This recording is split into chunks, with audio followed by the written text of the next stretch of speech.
Good evening and welcome to Orkney International Science Festival 2022 in this Scotland's Year of Stories. My name is Eric Walker and it's my pleasure to be hosting this session live both in person here in Kirkwall and also online via YouTube. Our speaker today is local man Dr Howie Firth.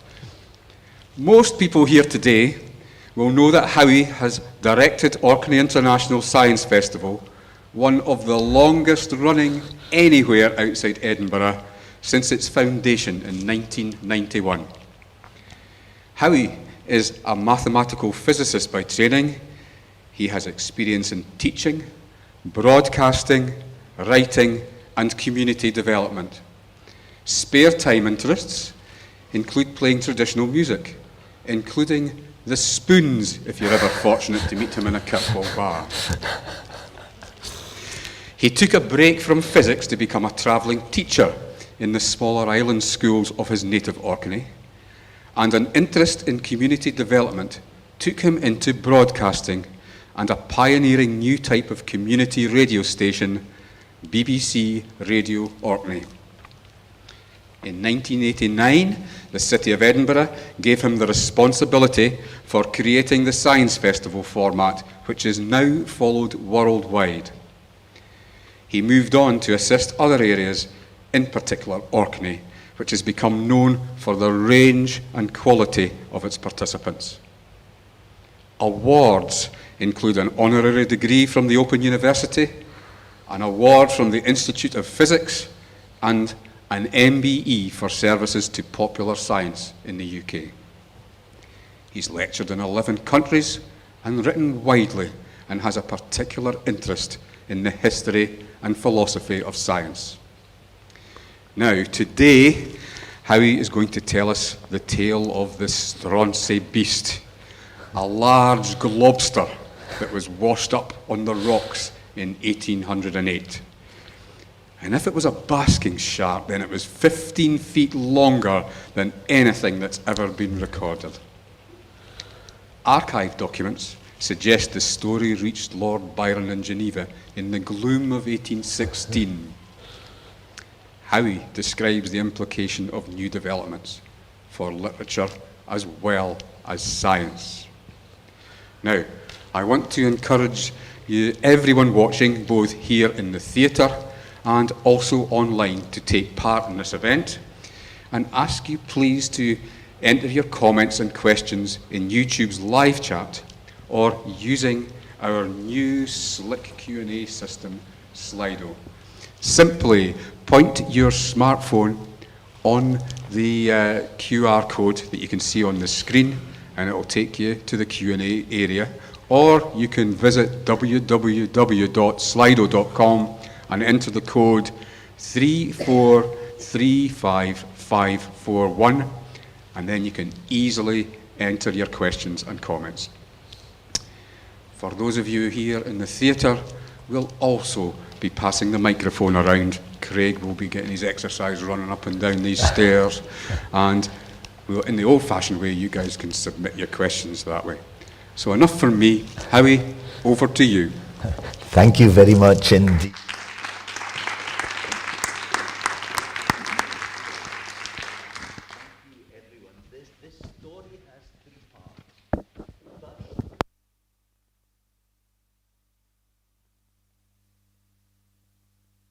This part is entirely the work of the Orkney geneticist Dr Yvonne Simpson, and it's really first-class work.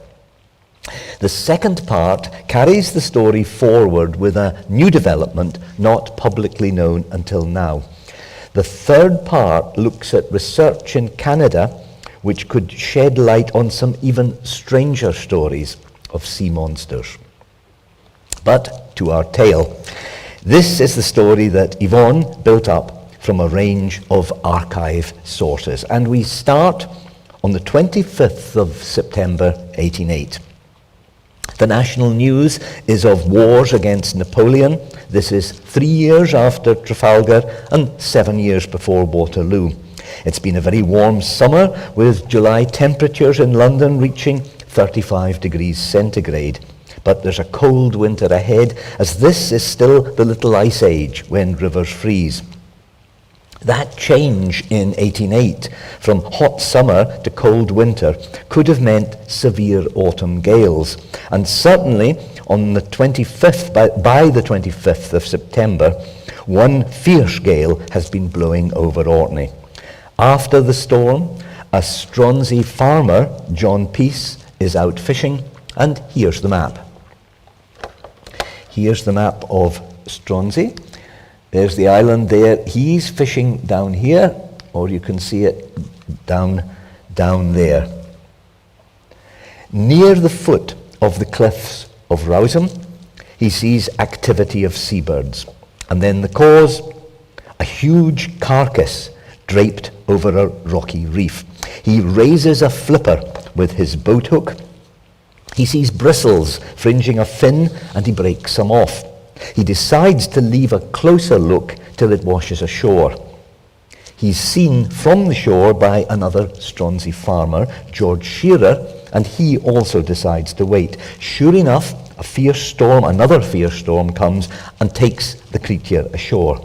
There, the two men examine it, as does Thomas Fotheringham, who's a joiner. Another farmer, William Falseter, later will examine the stomach contents. Due to the interest, the witnesses will go on to give sworn testimonies before a local magistrate. Now, the landowner here of this area was Gilbert Laing Mason, an Edinburgh lawyer who was away at the time. His brother, Malcolm Laing, Orkney and Shetland MP, was given some pieces of the creature by George Shearer. Malcolm Laing sent a local artist, Mr. Petrie, to draw the remains on the beach. Mr. Petrie was delayed by further storms, which broke up and scattered the carcass, so he made a sketch from eyewitness drawings and eyewitness information. And this sketch is in the Orkney Museum in Tankeness House. The eyewitnesses said it was 55 feet long, and that excludes, so it's 55 feet there, it excludes a missing part of the tail. They said it was oval in cross-section. The body width, presumably at the thickest part, was 4 feet. It had a small head, long, very, very long neck, long, thin, serpentine body, and 3 pairs of what they speak of as appendages today, almost like wings or legs. The skin was grey with no scales. The eyes no larger than a seal's, and there was a mane, strange mane, extending along the back there, almost to within 2.5 feet of the tail. The bones were gristly, with only the backbone and skull solid. There were no visible reproductive organs. The belly had burst open, and the stomach contained a red liquid. Here's the summary again. Those are the details. 55 feet long, oval, body width, small head, long neck, right through to the red liquid in the stomach. Well, Malcolm Laing sent a copy of the sketch that we've just seen, and also witness descriptions to his brother Gilbert in Edinburgh, and Gilbert passed them on to the Vernerian Natural History Society.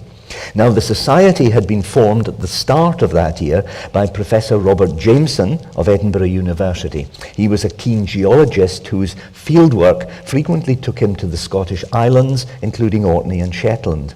He named the society in Edinburgh after a German geologist with whom he'd studied. The society were interested. They sent a representative to Stronsay. This was Dr. John Barclay, a distinguished anatomist.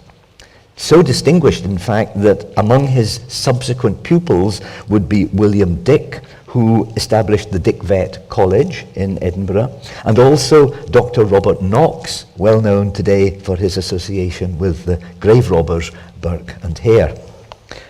By now, the story had reached the Royal Society in London, and an interest was taken by Everard Hume, an eminent surgeon who the previous year had been awarded the Royal Society's Copley Medal for his work in anatomy and physiology. Subsequent winners of the Copley Medal included Michael Faraday, Charles Darwin, and Louis Pasteur. So in the listing in science, he ranked high up the heavyweight scale.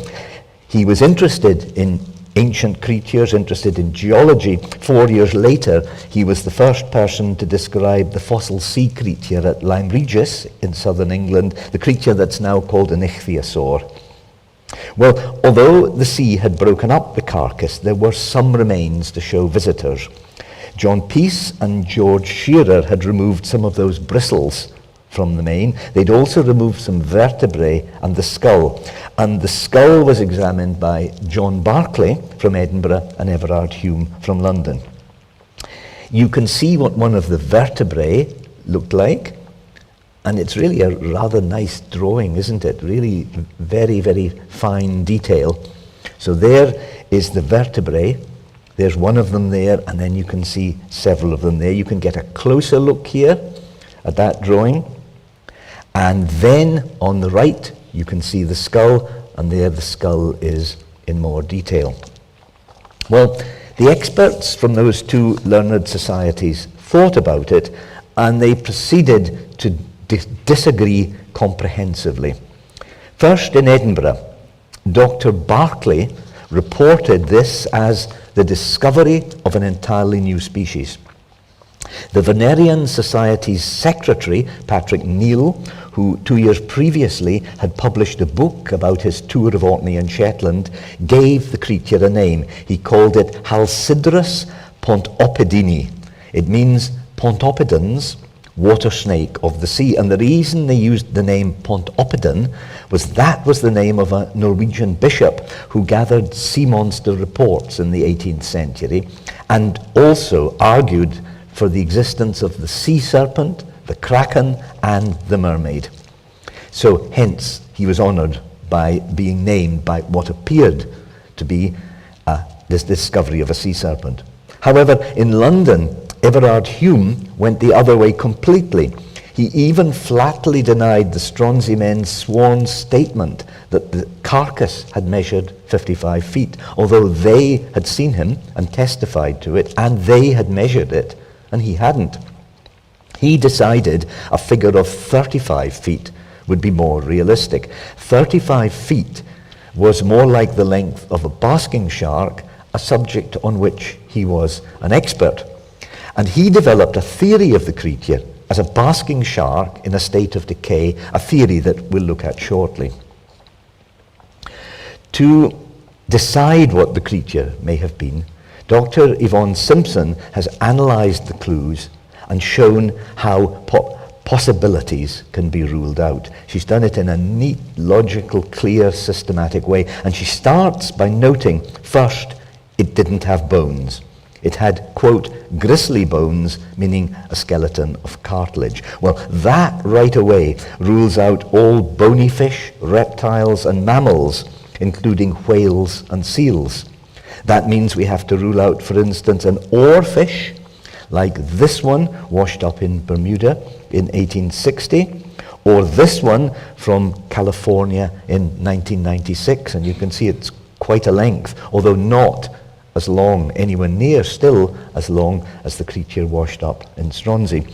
We rule out oarfish because oarfish have bones, and whales and seals go the same way, which is a pity because big whales do have a suitable length.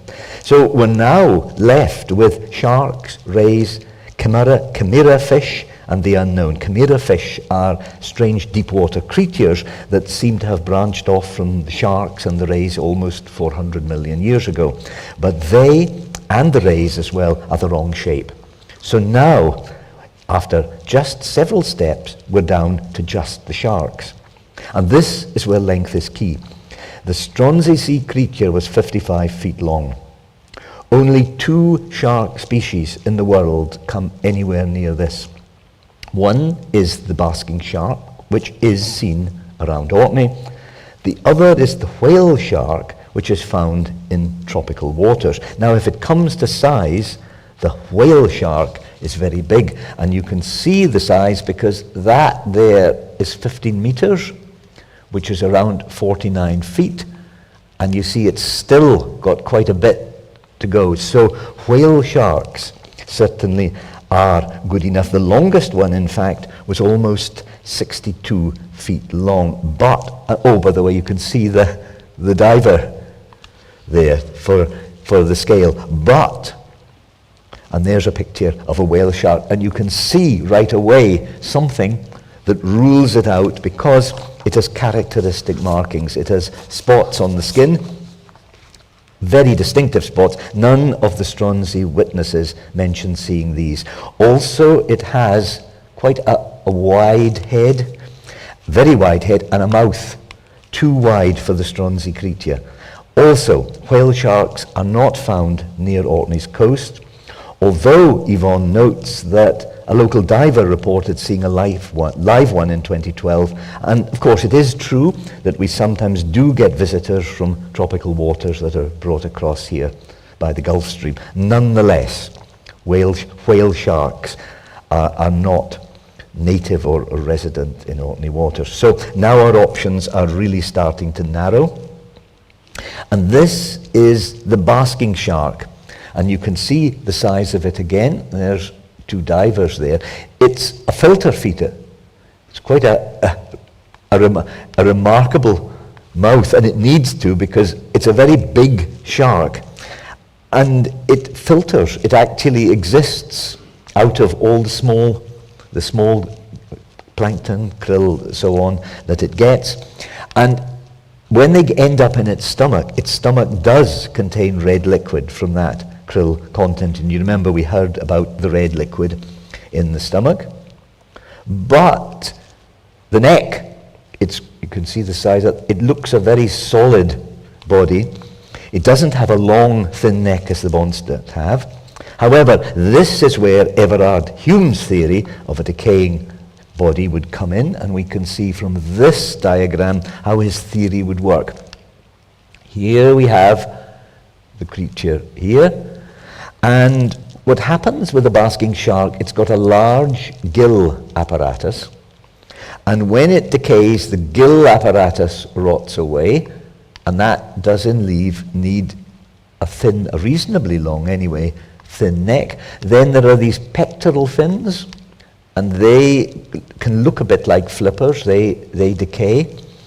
So it is true that decaying basking sharks are indeed sometimes mistaken for sea serpents.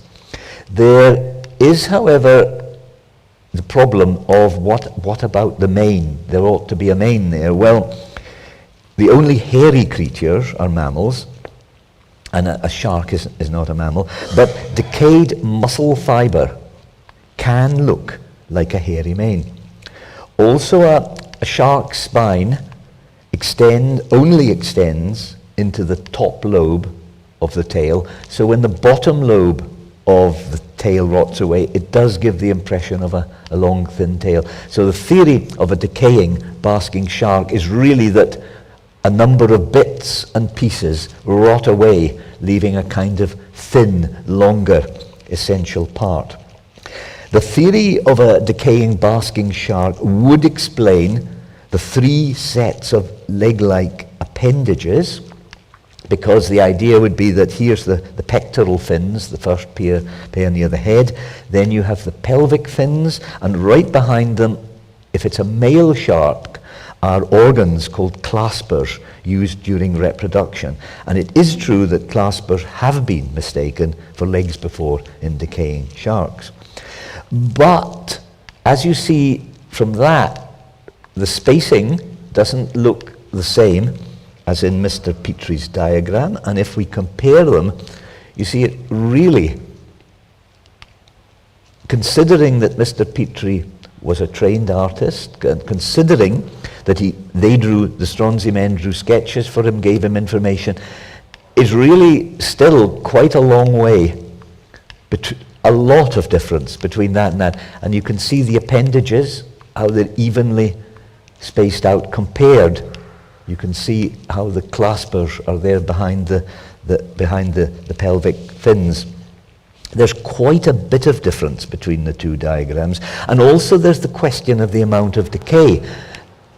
If we depend so much on the decay theory for a lot of material to decay so that it ends up being thin, you would have thought that the witnesses then would have emphasized the decay, and indeed that the body would be almost skeletal, skull-like. But they didn't say that. They described a head with eyes, blowholes, and skin. They touched the skin and described a throat. Now, it's true that the contents of the stomach emitted, quote, a fetid smell, according to William Falseter, but stomach contents quickly purify after death due to the action of gut bacteria. So, Yvonne points out you can have a situation where the stomach contents could be rotting, but that's still an early stage in terms of overall decay, and the rest of the carcass could be in good shape. Basking sharks are washed ashore from time to time in Orkney, and there was one ashore by Deepdale Farm in Ham on Christmas Day 1941. It was a month before it became more widely known and reported in the Forces newspaper, the Orkney Blast. That was edited by Jerry Mayer, who, after the war, would edit the Orcadian. Many people went to see the Deepdale monster, among them a well-known Orkney naturalist, Provost J.G. Marwick in Stromness, and he drew a diagram. And this is the diagram of what became known as the Deepdale monster. Now, he speaks of a small head, the lower jaw was gone. He speaks of a long neck, massive hump, long sinuous back parts. He said the skull was gristle, very much resembling the gristle bone of a skate, and certainly not the bone of land animals. He said the head was rounded on top with large eye sockets on either side. So the eyes must have been very large. Well, there are some similarities, and interesting, he mentions bristles, but as you can see, some differences. So here we are now comparing the Deepdale monster, known as a basking shark, and comparing it, here we are, with the Stronsay monster. At this point, Yvonne notes that pupils of a school in the Inverness area make a very good point. They were doing a project and they wrote to her, and you can see what they say. We know that the fishermen around Orkney would have known what basking sharks look like. How could they not have recognized the basking shark and mistaken it for a sea monster? So the theory of decay not only requires that the Stronsay men got the figure pretty well wrong with the size of it, it also requires that they got it wrong in not recognizing an advanced state of decay, and indeed their description described something that was clearly not in an advanced state of decay. So there is this question of size. Basking sharks can grow to a considerable size. The longest known was just under 38 feet long. 38 feet is a long way short of 55 feet. The Stronsay creature was about 1.5 times the length of the largest ever recorded basking shark. Yvonne now notes that it is true that sharks do not stop growing. It's just that as they get older, the rate at which they grow decreases. Some people have speculated that the creature could therefore have been a very old one that had been growing for a long time. Others have suggested it could have had a mutation that made it unusually long. Sharks lay down growth rings in their vertebrae rather like a tree does. There are 3 vertebrae from the Stronsay creature in the National Museum of Scotland in Chambers Street in Edinburgh, and these will have come from the original visit of the Vernerian Natural History Society, and they also have several bristles. So Yvonne notes it's possible that the growth rings in those vertebrae that are held in the National Museum, that those growth rings there could reveal whether or not it was an extremely old and therefore large specimen of shark. And the vertebrae then could also be compared to those of the whale shark and the basking shark. There was also a description of the skin. Thomas Fotheringham said he stroked it, which indicates, interestingly, in the theory of decay, if he's stroking skin, it hasn't rotted off. And also he said if he brushed it from the head to the tail, it was smooth, but rough if brushed the other way.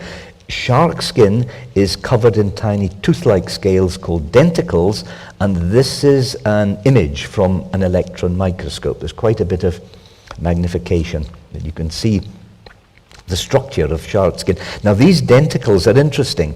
They have a function. They decrease drag and turbulence as the shark swims through the water. And thanks to these denticles, it can swim faster and more quietly. And I think actually somebody had developed an advanced type of suit for Olympic swimmers, which was based on shark skin. But certainly with that kind of structure, if they're designed to help the shark, there's a kind of streamlining through the water, they would certainly be rough if stroked in the wrong direction. So this evidence from Thomas Fotheringham about the skin, this evidence may indeed be a pointer to the creature being a species of shark. Basking shark skin also has a smelly mucus. Some fishermen say they can even smell them. So had this all washed off, and if not, then would the fishermen not have recognized the odor if it was a basking shark? So to sum up, here's Yvonne's structure now of the points for and against the basking shark theory. And you can see on the one side, right color, grey, found around the Orkney coast, cartilage, big, looks like a sea monster when decayed, could have had bristles, could have had appendages, but against, they don't grow large enough. Spacing of the appendages doesn't fit. The witnesses didn't speak of decay, didn't mention an odor, and you'd think a basking shark would have been familiar. However, there are other possibilities. What about this one? Could it be a new species of shark? Well, it does turn out that new species of shark are discovered from time to time. In fact, more than a few times. And indeed, even large species have remained unknown until relatively recently. One example, the megamouth shark, which grows to lengths of up to 17 feet and is also a filter feeder. The megamouth shark remained undiscovered until 1976. And that's because it lives in deep oceanic waters. Another deep water shark species to emerge was the frilled shark, first seen alive in 2004. So it is possible that there are more shark species out there that remain to be discovered. And it could be indeed that a really violent storm that does stir up the sea might, in this case, have brought an unknown species of shark to the surface. To conclusively identify a shark species from parts alone, you need to DNA test the flesh and compare it to a database of shark DNA. Also, if you have some skin, as was mentioned, you can compare the denticles. Yvonne points out that without teeth or skin or DNA testing, you can't say that the Stronsay monster was a basking shark, decayed or otherwise. You've got to prove it. Conversely, if you think it's something else, you've again got to have evidence. Well, she searched for a laboratory with the expertise to test the remains. She's found that the Guy Harvey Oceanographic Center in Florida holds a database of shark DNA, which they use to forensically examine items which may have been illegally harvested, for instance, for making shark's fin soup. Yvonne has contacted them.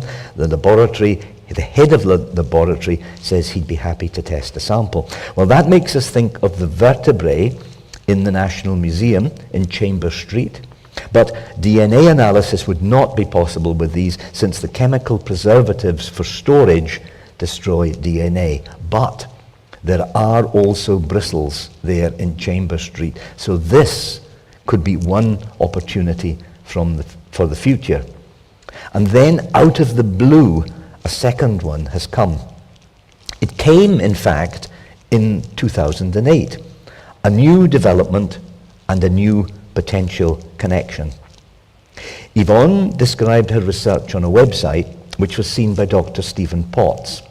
He studied medicine in Oxford and Cambridge and then in the US, and at the time he was working in Edinburgh Royal Infirmary. He had begun in the 1990s writing children's books. And then in 2008, he was working on a project with pupils at Bo'ness Academy. It was a project on educational uses of a special archive in the National Library of Scotland. In that special archive, the Bo'ness pupils found something remarkable. An 18-inch bristle that was labelled as coming from what the archive label called an Orkney sea snake. Dr. Potts contacted Yvonne to let her know. It was the most unexpected discovery in the most unlikely place. It's in the massive archive from the publisher John Murray, which contains much correspondence with the publisher's authors over the years. The bristle had been sent in a letter to Lady Byron, the wife of the poet Lord Byron. It's in a box which is headed a portion of the Orkney sea snake, widely known as the beast of Stronsay, sent to Lord Byron. In the box there's correspondence, manuscript and press cuttings. Now, this is where the dates are very important. The bristle was sent to Lady Byron in 1815. The Byrons had married at the start of that year, but by the summer they were quarrelling. In November, their daughter, the future mathematician Ada Lovelace, was born. By the spring of 1816, they were legally separated and Byron left England never to return. But in 1815, they were still together. So Byron himself must have seen the bristle and heard the story. Now, this date is significant. It was the following year, 1816, when Byron was living in a Swiss villa by Lake Geneva, that he befriended the poet Percy Shelley and Shelley's future wife, Mary Godwin. 1816 was the so-called year without a summer. The Indonesian volcano Tambora had exploded, and a massive amount of dust stayed in the atmosphere, reducing sunlight and increasing rain. It was a miserable, grey, dark, cold, wet year. And in the dark and the gloom of that year, that sunless year, Byron and his friends sat in the evenings around a blazing wood fire and shared stories. He suggested they should each write a ghost story, and the 18-year-old Mary Godwin developed the idea for the book, published in 1818, and you recognize it, of course, Frankenstein. In that book, there is one very strange action taken by Victor Frankenstein, an action that really, I can't think of any explanation that has any degree of solidity that's been put forward. At the end of the second part of the book, Victor Frankenstein agrees to a deal with the monster that he's created. He will make a female companion for it, and the monster will go far away and never be seen again. At the start of part 3, Frankenstein decides to carry out the work far from his home in Geneva, where he created the original monster in his laboratory. He sets off to England and then Scotland, and here's what he then says. I traversed the Northern Highlands and fixed on one of the remotest of the Orkneys as the scene for my labours. And what a description he puts. And imagine this is a man who needs a reasonable size of a laboratory, a man who says little more than a rock. Its high sides were continually beaten. Barren soil, few cows, oatmeal, 5 people on this island, vegetables and bread, even fresh water had to be produced. Now, in terms of some kind of plausibility to a plot. This makes no sense. How can you take this magnificent laboratory with all the electricity flashing in it that you see? I can't remember if there was electricity in the book, but whatever it is, it's certainly in the films. And in the book, there's some quite gruesome descriptions of body parts, because of course, to make a monster, you've got to have material. How on earth can you take laboratory equipment and bits and pieces of bodies and take it to an island as remote as this? We can't even get fresh water. And how would the people of the island even manage to provide anywhere for Frankenstein to say? It doesn't make any sense. And you think, why do it? Why put something as unbelievable as that? She hadn't visited Orkney.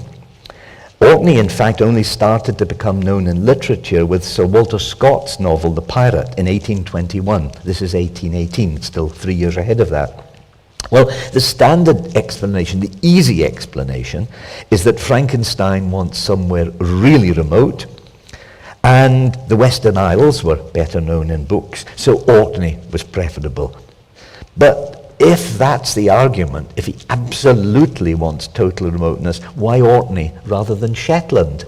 Because surely Shetland fits the definition if remoteness is the priority. Why, in other words, did Mary Godwin home to be Mary Shelley? Why did she home so particularly on Orkney? Well, if Byron knew in the year 1815 of the Stronsay monster, if Byron had received an actual bristle from an actual monster, surely that is something in that long summer when they had so many stories to tell, they had to tell so many stories to pass the time in that long, gloomy summer. Surely at some stage he would have spoken about the monster and actually shown the bristle. Surely he would have, when they were constantly stimulating the flow of stories. And what a story he would have had to tell about an actual monster of the deep, 55 feet long, washed ashore on an Orkney island, a monster that attracted scientists from Edinburgh and London, and then imagine showing an 18-inch bristle from it. And there's more. The bristle was sent to Lady Byron by Joanna Baillie. Joanna Baillie was a very successful Scottish poet and dramatist, a friend of Sir Walter Scott, as indeed was Byron. Joanna Baillie hadn't visited Orkney, but she says that she got the bristle from Captain James Sutherland. For Captain Sutherland, who lived for a number of years in Bury as tenant and then factor on Lord Dundas's estates, we have a vivid description from Samuel Laing, the Orkney writer and pioneer of farming and fishing initiatives. It's truly a remarkable description. It's one of the most colourful descriptions, I think, of anyone in any Orkney history you may come across. Captain Sutherland was one of the most remarkable characters I ever met with. He was perhaps the handsomest man of his time and the most agreeable. I have seen him guzzling porter and smoking a pipe with the master of a codsmack. And I have seen him eclipse and captivate in the first society. And then it gets quite dark. It's impossible, however, to touch mud without being defiled. It's true that none of the vulgarity of his low society attached to his manners in a higher circle, but a great deal was discernible in the manner in which his mind was furnished. If his manners did not suffer, his tone of mind did. Wealth, the importance of wealth, the non-importance of everything but wealth, seemed the ruling impression, the master idea of his mind. Now, you might first, on reading that, think that that sounded slightly snobbish. You might say all that's happening is Captain Sutherland is associating with working people rather than the better off people. It's not that at all. Captain Sutherland was truly a dark and strange man who could be extremely unpleasant to deal with or to get on the wrong side of. To tell a little bit about him, as a young man, he'd been aide-de-camp to Major General John Scott of Balcomie. John Scott of Balcomie was a highly successful gambler with a young wife. Captain Sutherland eloped with her. The general pursued them to an inn in London, and Captain Sutherland escaped through the window. That ended a promising career. He retired north to Caithness and then Bury. Samuel Lang says he made money by smuggling and cattle dealing, and now the darker side, simply extorting, pushing up the rent, getting money from his tenants in any mean he could. He also had many illegitimate children.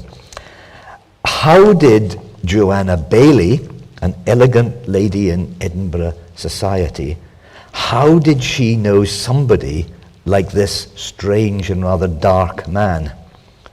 There is one link. The Orkney-born writer Mary Brunton dedicated her first novel, Self-Control, to Joanna Baillie. The book is about a young woman trying to control strong feelings, sometimes passionate feelings, she feels towards a handsome army officer, knowing that he has a deeper, darker side. Several of Mary Brunton's characters are based on people she knew. There's a Bury connection, as her father had the lease of the Boo there before moving in 1784 to Shapmonsea. This archived letter, discovered in the National Library of Scotland, strengthens the possibility that Mary Brunton knew Captain Sutherland well, and that it's Captain Sutherland that's pictured in this book, Self-Control.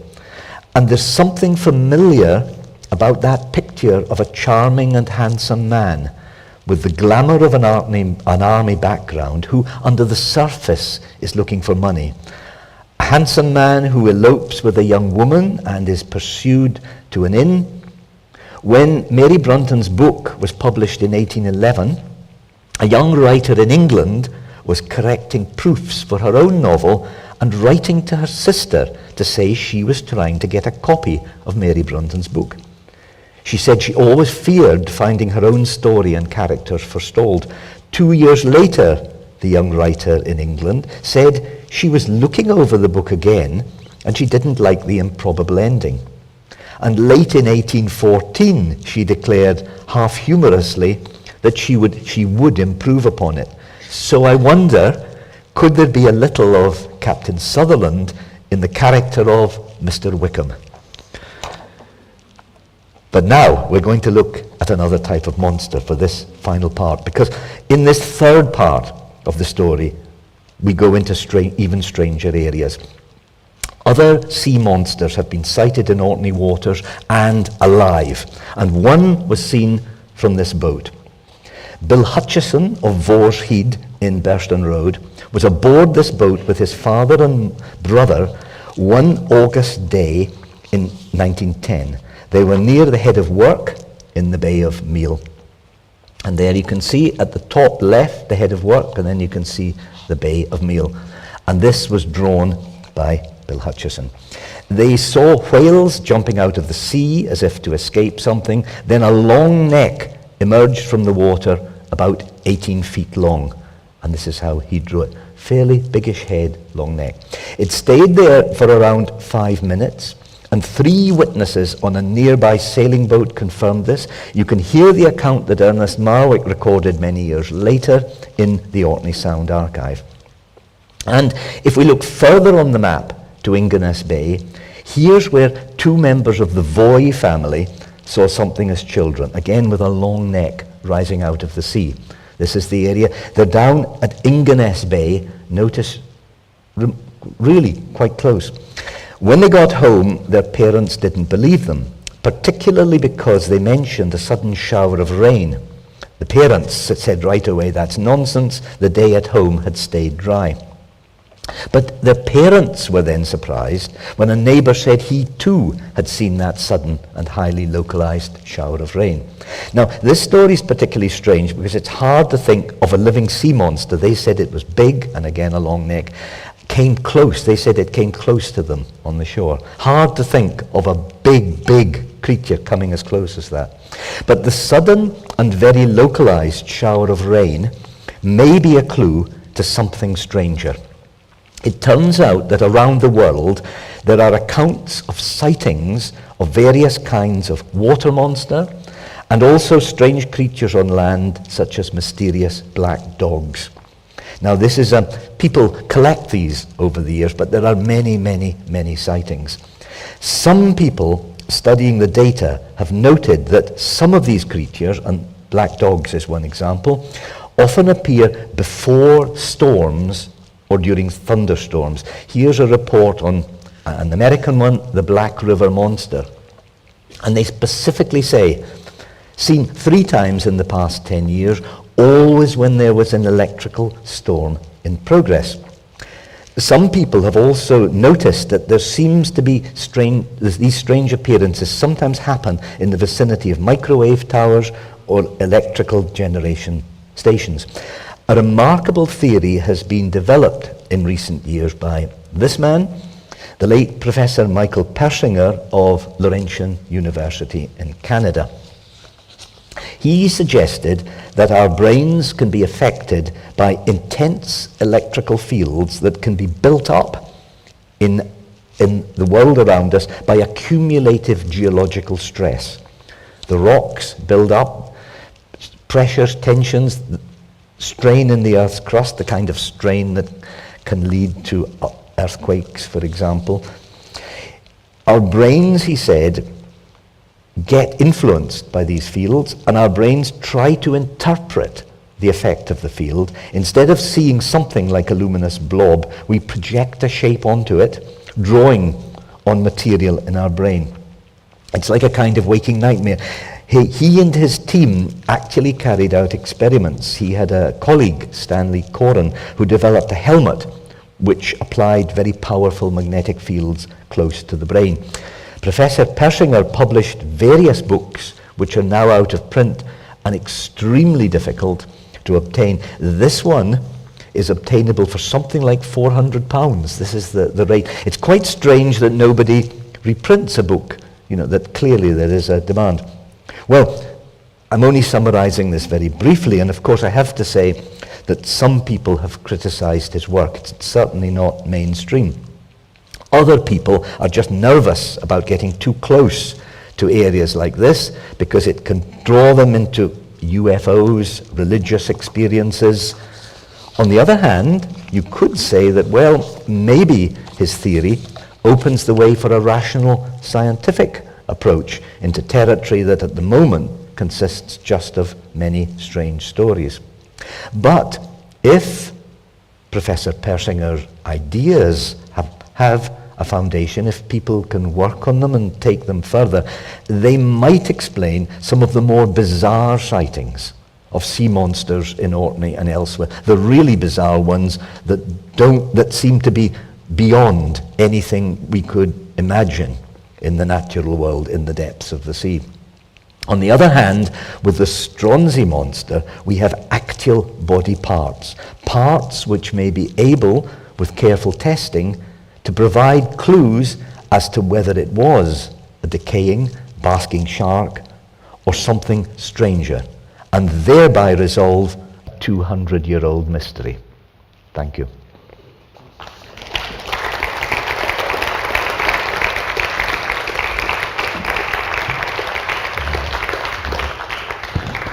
Thank you very much for that, Howie. That was enthralling. I was getting dragged into the story there rather than doing my job. However, I've got a few questions have come up, but there's one I've got here. Is there any ancient folklore or ancient art which depicts something similar? Has anybody gone down that route? That is very interesting because, well, in terms of monsters, just in terms of one, the classic one is the Loch Ness one, where there is a story in, I think it's Columbus and Columbus' biographer, about a monster being seen there.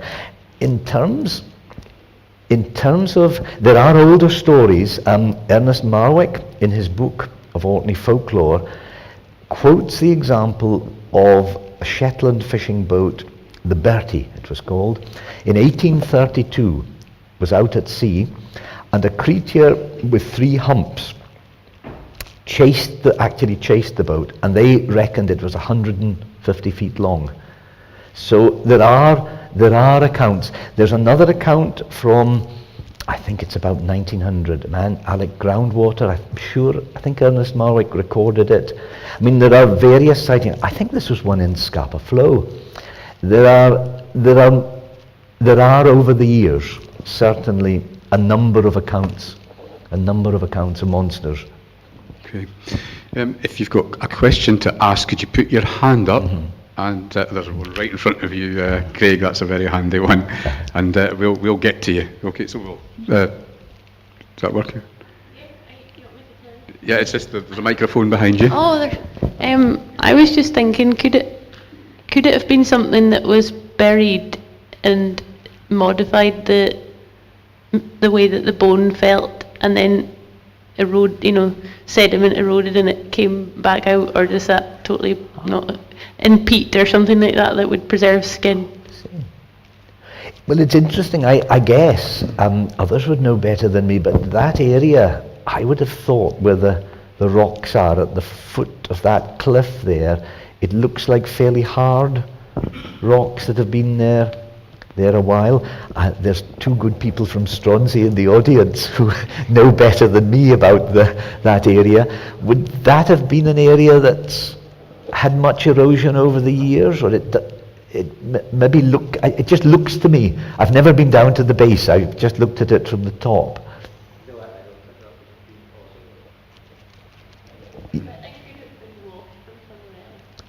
Well, washed from another?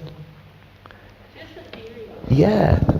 It's an alternative. I've actually got, there's a couple of things come through in Slido linked to this. There's, and I'll read the two variants.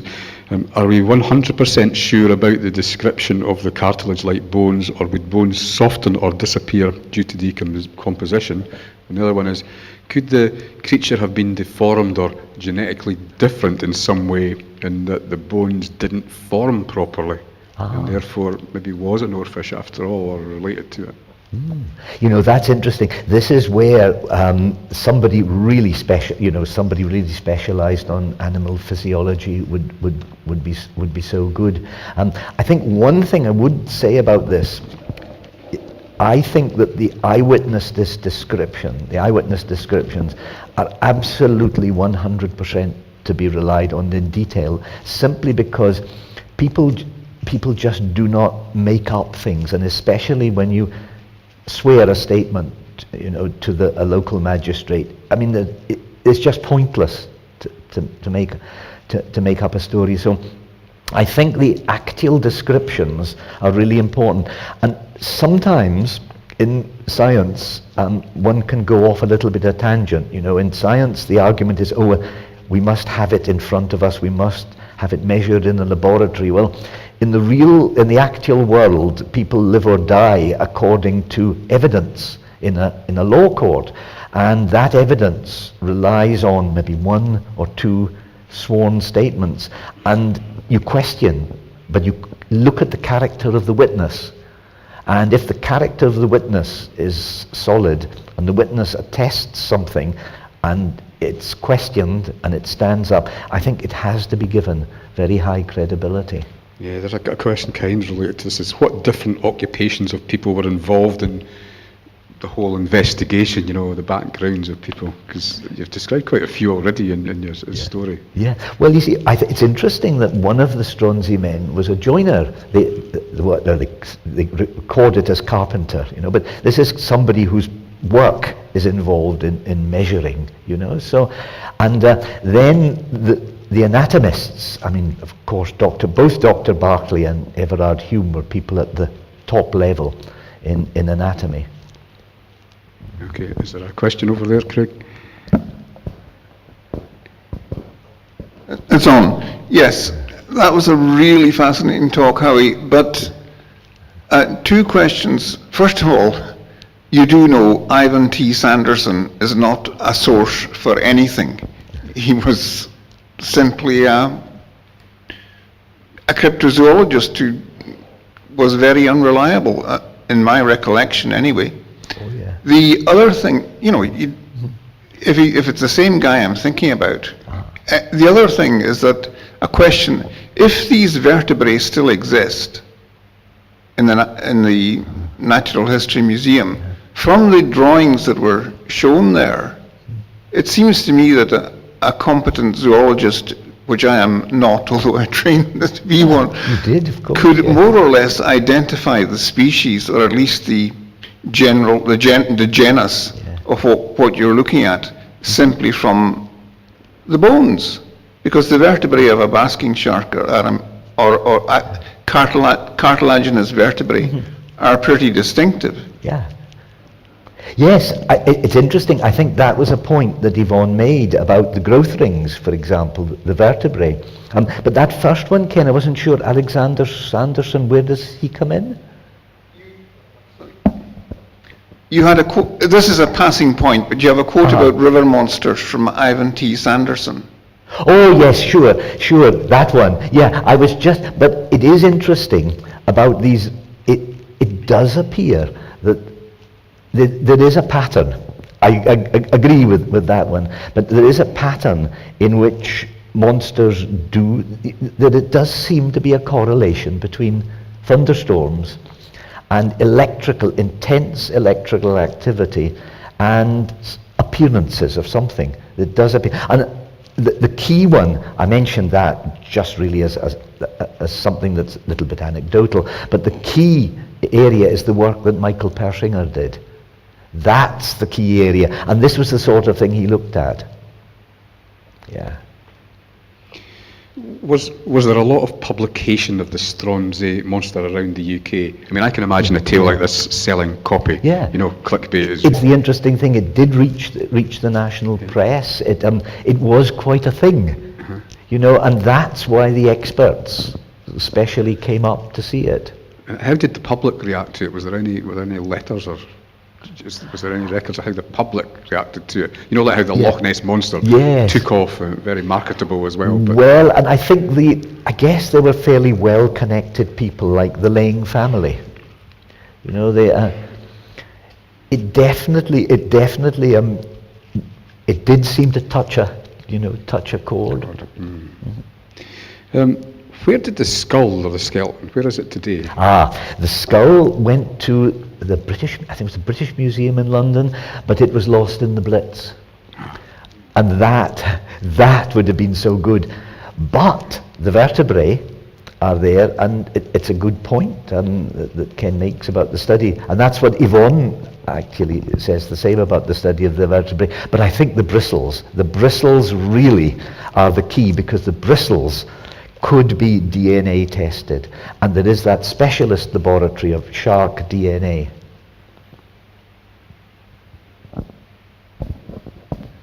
What was the most recent sighting of a sea monster?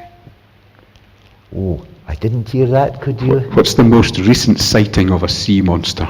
Oh, goodness. I'm not sure. Those classic ones, you know, I haven't heard anything like the one that Bill Hutchison saw. That is so specific, so detailed. I can't think of anything in recent years. But there are these people who, round the world, study strange phenomena. And but I think and the tape recording, I really think it's worth a visit to the Sound Archive to listen to the tape recording, because it's absolutely factual, descriptive, and you can tell it's just got the ring of truth about it. And as I say, nobody would make up something like that. You described the finders who described the stomach contents as fetid and red liquid, and you sort of took us down the road, of the analogous stomach contents of a basking shark, which are also red and liquid. What sort of diet would we assume the monster to have when considering its size and form? Could it have been anything else? Well, it is strange. I mean, I find it so strange to think something as vast as a basking shark lives off small things. It is difficult. If a basking shark can grow up to 38 feet, living the way it does on a diet of krill, I guess to get half as large again it's not beyond the bounds of probability. The big question, though, is how does one that big suddenly emerge, and where was it up until that time? And it's not as if, it seems to me anyway, it's not as if there are waters, exceptionally deep that are close to Orkney where it could have been, but it could, of course, have just got ill and feared, There's another one. It's quite an interesting one. Were there any developments in the fields of biology as a result of this animal washing up, or has it all been detective work? I just don't know enough about the work they're doing. I think that, I come back to that point about the laboratory that specialises in shark DNA. I mean, that would, and it's possible. And both the National Museum in Chambers Street and the National Library in Edinburgh are extremely helpful. The information is there. I wanted very much, before giving this talk, to actually go down and handle the bristle. I really would have liked to be able to say tonight, I've held the bristle, or even had a photograph of me holding the bristle, and I haven't. But I find, now it's strange, I know that the mystery of the monster is really, it is extraordinary.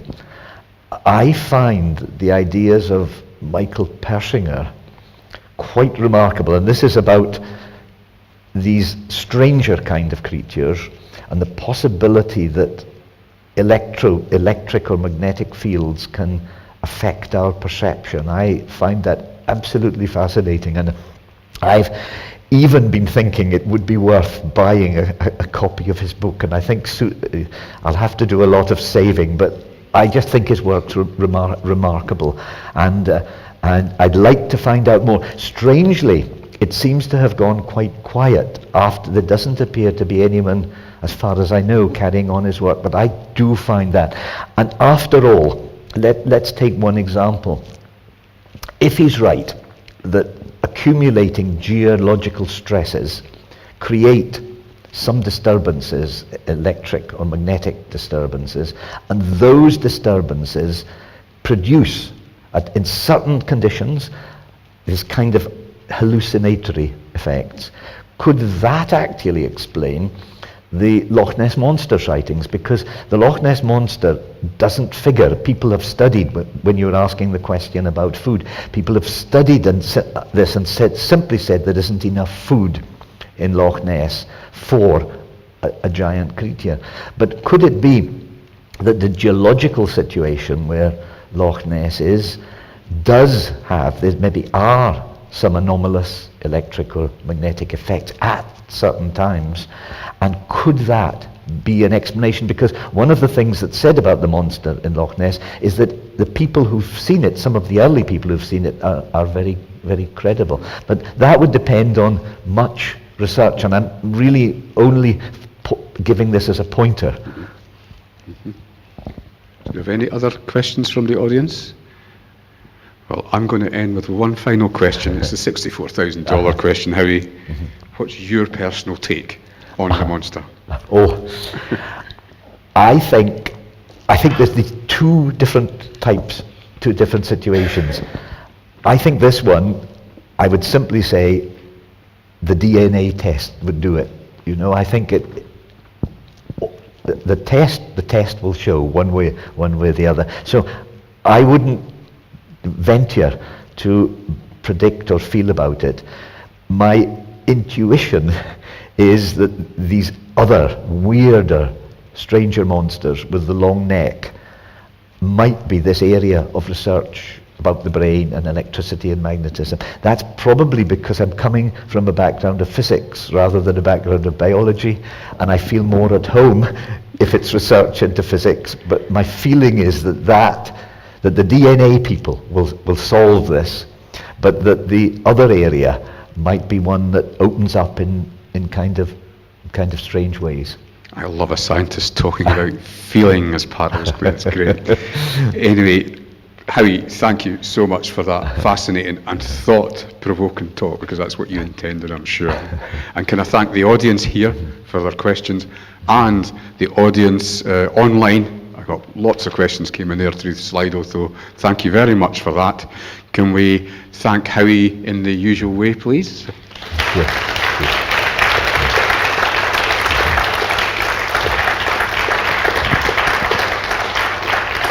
Now, a little festival housekeeping. So for festival goers here in Orkney, the Kirkwall City Band are marching now through Broad Street, so if you want to see them, you better get a sprint on.